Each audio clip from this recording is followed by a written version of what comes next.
Les Doukas vivent au Hofsgol, le pays de l'eau bleue. C'est là, dans le cœur mystérieux de l'Asie, que des textes bouddhiques situent le royaume mythique de Shambhala, l'Atlantide des Asiatiques.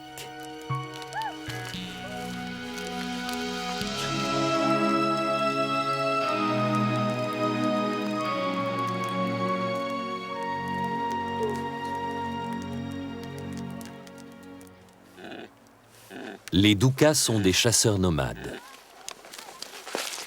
Ils accompagnent leurs troupeaux de rennes sur un territoire de 17 000 km² englobant le nord-ouest de la Mongolie et l'est de la petite république russe du Touva, devenue République populaire de l'Union soviétique en 1921.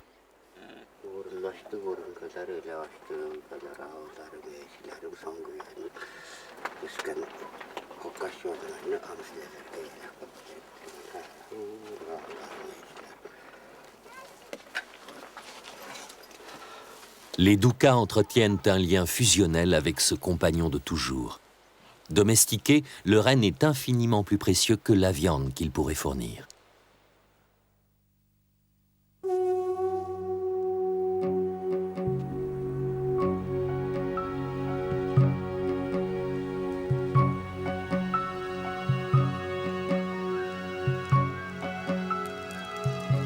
Le peuple Douka compte moins d'1 millier d'âmes. Son existence est aussi fragile qu'une flamme de bougie.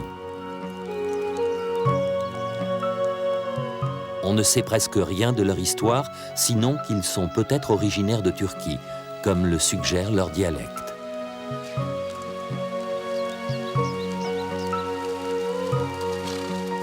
On ignore encore ce qui a poussé des cavaliers à délaisser leurs chevaux il y a 8000 ans pour s'enfoncer à dos de renne dans cette succession de hautes vallées boisées, cernées de montagnes sauvages où règnent les esprits.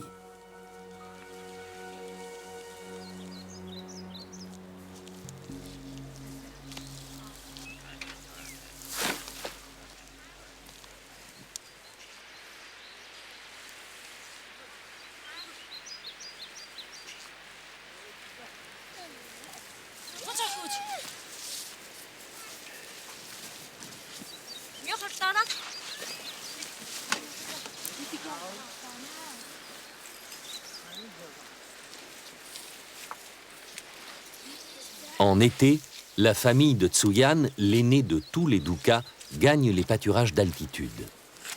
Ici, le vent chasse les moustiques qui, plus bas, rendent la vie infernale.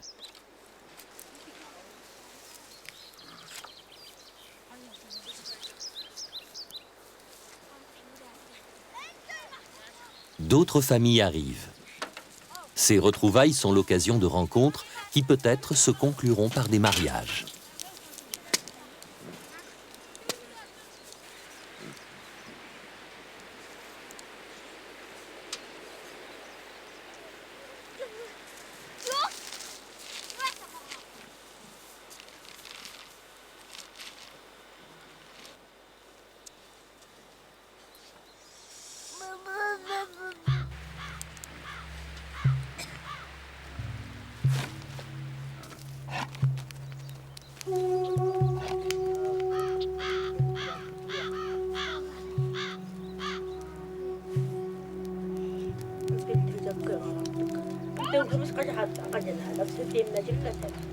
Chez les Doukas, les unions ne sont pas arrangées.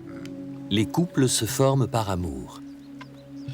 Parfois, un soupirant prouve sa flamme en kidnappant sa dulcinée complice.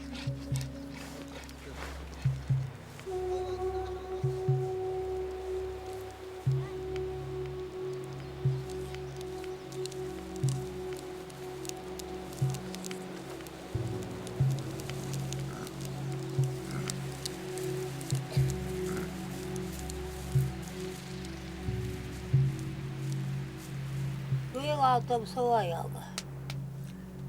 Ben tosun ses ettim. Abudum baksıraş, boran baksıraş, cüylaş. Amcıma kuş yetmez oldum. Sağlığı yorumda, sergak yorumda ilapçıyım.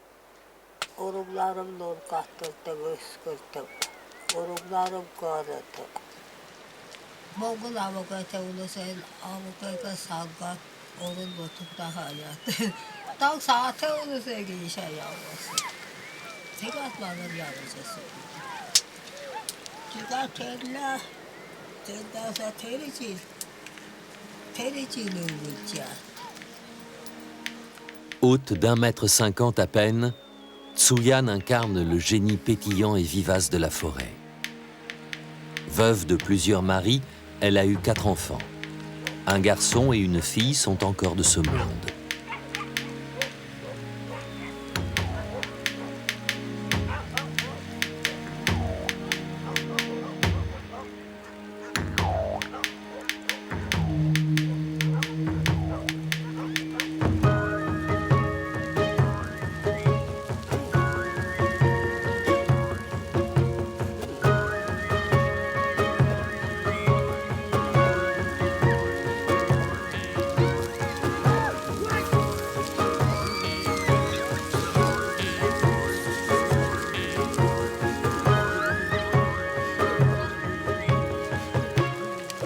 Saydıkla vardı tüyünü tatlı.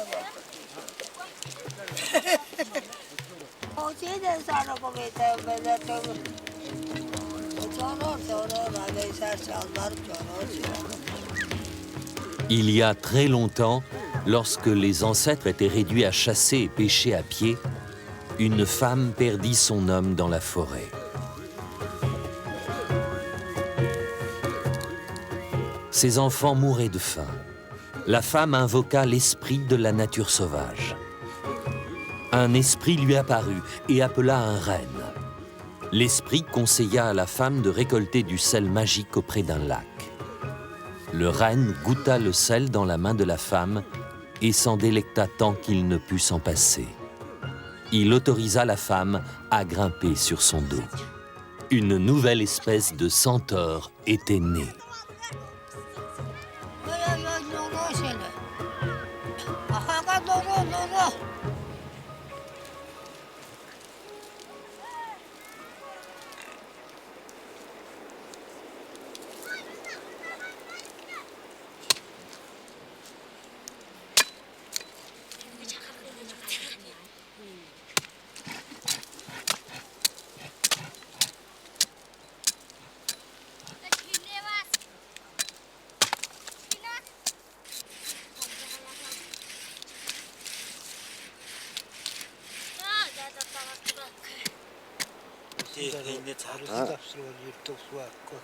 Нэрсэн завсрал Анцэрнэр юм биш.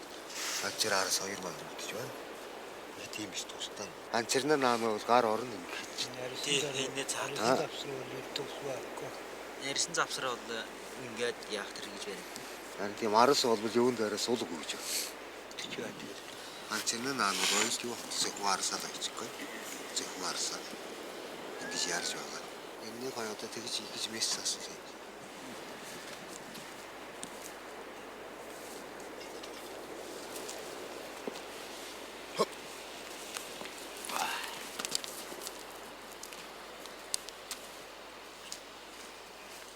도로야 너의 건체를 줬던 사랑을 건너는 돈돌라는 동화나는 동화사랑을 건너는 가라간 배를 사스간 배를 같은 시가쇼를 일러와 가라무나 미스리 같은 일러 저러와시가 고스콘배는 사스간배는 고도로 시가시 마타라 에로로바나 미스리 같은 일러 저러와시가. Le renne se nourrit de lichen, une ressource qui s'épuise rapidement. Toutes les 2 semaines, les hardes doivent changer de pâturage.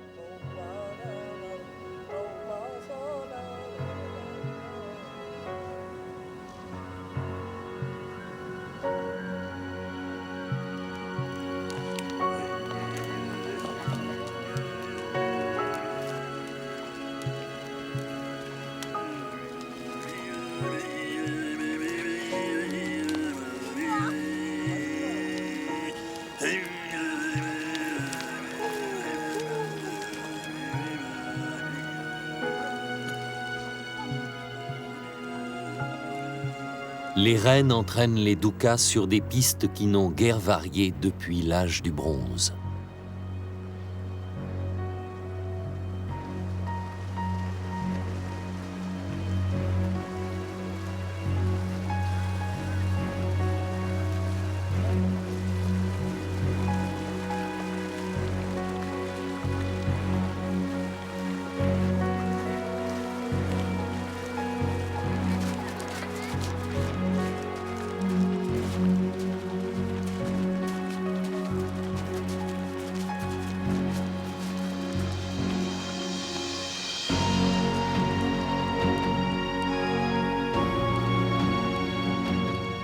Au fil des siècles, d'innombrables ancêtres sont morts le long de ces pistes.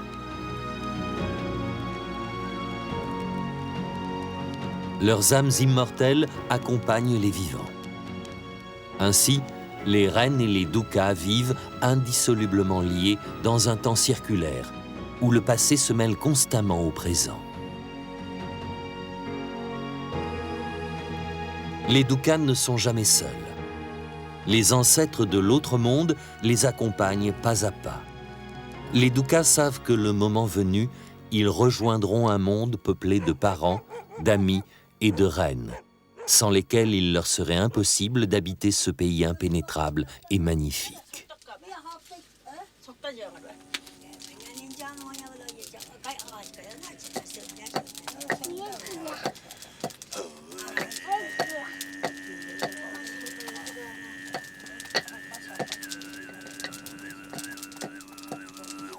Le chant de gorge est né dans cette région d'Asie. Il se veut l'écho des voix de la nature, celle du cerf en rut, celle du vent dans les arbres, celle de l'eau qui court.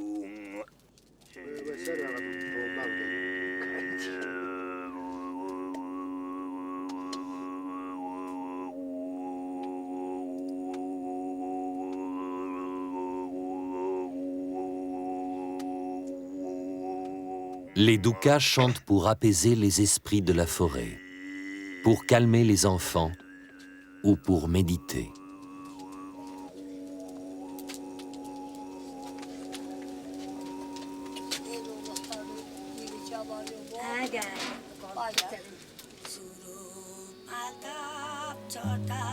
Sukar jahat